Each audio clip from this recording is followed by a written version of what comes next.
Prosecutor. Incumbent Republican Melissa Powers facing Democratic challenger Connie Pillich in this race. And if we can take a look at the numbers here, you can see 25%. Well, the reporting number is a little off there right now, but you can see with 50% of the votes right now as it stands. Yeah, that Connie looks like Pillich, there are about 500 votes between.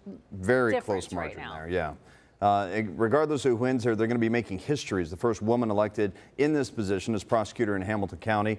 Melissa Powers has held that position, of course, since 2023, appointed by the Hamilton County Republican Party when the former prosecutor Joe Deters was appointed to the Ohio Supreme Court. Also happening in Hamilton County, a rematch between Sheriff Charmaine McGuffey and former Sheriff Jim Neal. McGuffey beat Neal in the Democratic primary in 2020. Both were Democrats at the time, but this time Neal Republican. And you look at that right now. It looks very clear that Charmaine McGuffey will likely win this race, up 55-44. Both of them grew up on the West Side. Both went to Western Hills High School. They both earned criminal justice degrees from UC.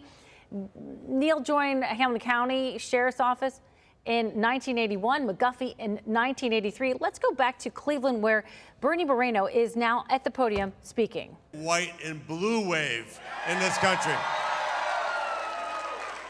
Because what we need in the United States of America is leaders in Washington, D.C. that actually put the interests of American citizens above all else. We're tired of being treated like second-class citizens in our own country. We're tired of leaders that think we're garbage, and we're tired of being treated like garbage. You know, my opponent talked a lot about helping the working man. And I will agree with him on the need to help working Americans. But the difference is talk without action is nothing. So what we're going to do, thanks to now having a Republican majority, by the way, how about that, in the United States Senate,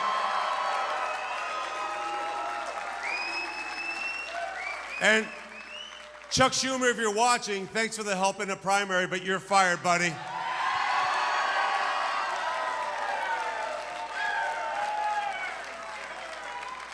This is a new dawn of Republican leadership.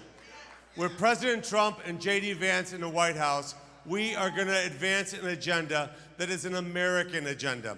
An agenda that says we are pro-immigration, but not pro-invasion. We're going to make certain that the people who come to this country are invited here like I was, like my family was, on our terms.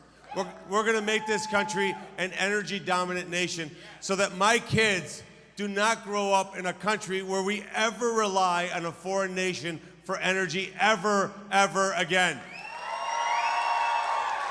And we have that energy right here in Ohio. That means coal, that means natural gas, it means oil, and it means nuclear. And in terms of EV mandates, they need to be gone first thing in January. And we're going to make certain that we tell California, you don't get to dictate to the whole country what our emission standards are. We're going to dictate that at the federal level, and we're going to allow consumers to pick the kind of car they want. Look, the other piece that I want to talk about is what President Trump has brought to this country, which is peace and stability around the world. America will be a leader in the world, will always be a leader in the world. American leadership has made the planet safer, more prosperous, and more secure than at any point in human history. But it means that we ensure peace through strength.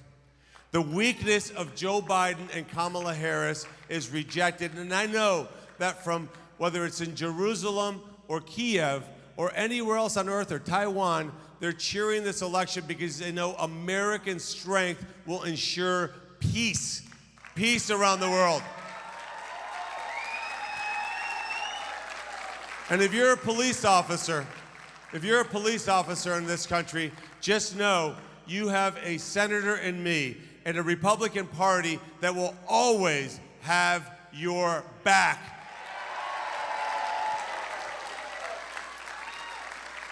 And we got rid of Chuck Schumer tonight, but pretty soon we're going to get rid of another couple people that need to be gone. First among them, Randi Weingarten should start packing her bags. Because what we need in this country is school choice for all Americans. And then as I look at the my children, I've blessed with 4 kids, and by the way, can we give my wife an amazing round of applause, please? Thank you, Bridget. Bridget.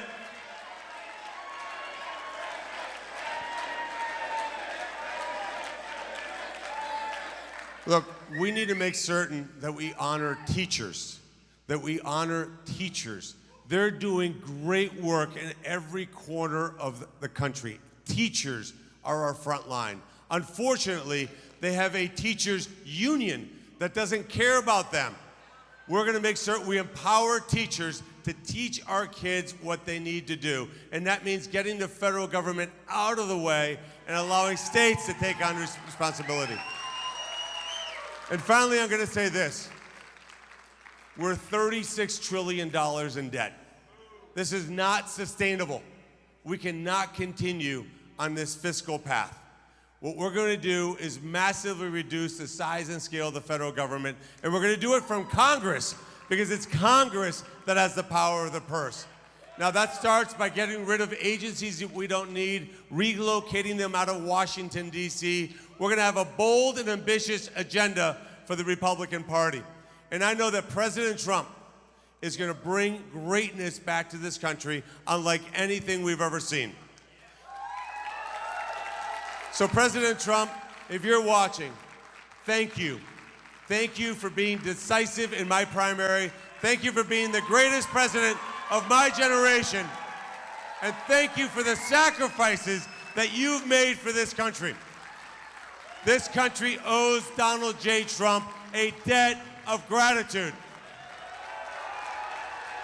You're watching Bernie Moreno's acceptance Vance. speech. He is now the Senate-elect. Senator-elect from the state of Ohio, flipping that Senate seat away from Democrat Sherrod Brown, who'd been a senator for quite some time, nearly 20 years now. And Bernie Moreno, they're laying out his agenda, already focused on January at this point, talking about immigration, not invasion, et cetera, laying out.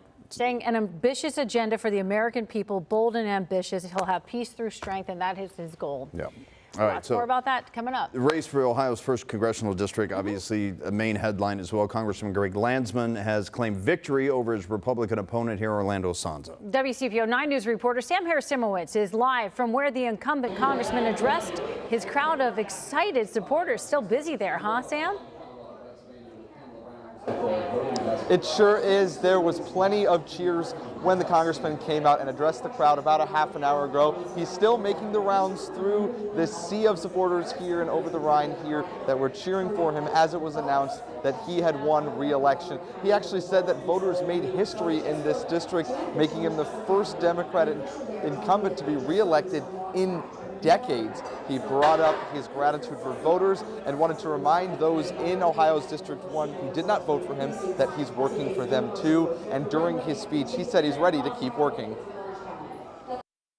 As your representative, our job is to serve you. That's the priority, will always be the priority. We will continue to do the constituent service work at the highest possible level. We'll continue to bring millions and millions of dollars back to Southwest Ohio. Will continue to lead on important legislation. And he also made sure to mention his commitment to working on reproductive rights, local families, local jobs, and the economy as the congressman now gets ready to begin his second term in the House of Representatives. Live here in Over the Rhine, Sam Harris-Simowitz, WCPO 9 News. All right, Sam, thank you for the latest. So, you know, former President Trump actually endorsed Landsman's opponent in this race, Orlando Sonza. He was attempting to flip the House back to the Republicans. Sonza just told his supporters that he did concede to Landsman. Let's go live, though, to WCPO 9 News reporter Jay Shakur, who has been at Sonza's headquarters tonight. Jay? Correct, Tanya. As you can see behind me, the crowd is thinning, and that excitement that was here earlier is gone. Orlando Sonza and his supporters hope to turn out the vote in Warren County, a Republican stronghold, to kind of offset the vote in Hamilton County, Cincinnati in particular, which is a Democrat stronghold, but that obviously was not successful this evening with Sonza conceding to his opponent about 20 minutes ago here, conceding to his opponent that won with over 52% of the vote. Here's what he had to say to his supporters.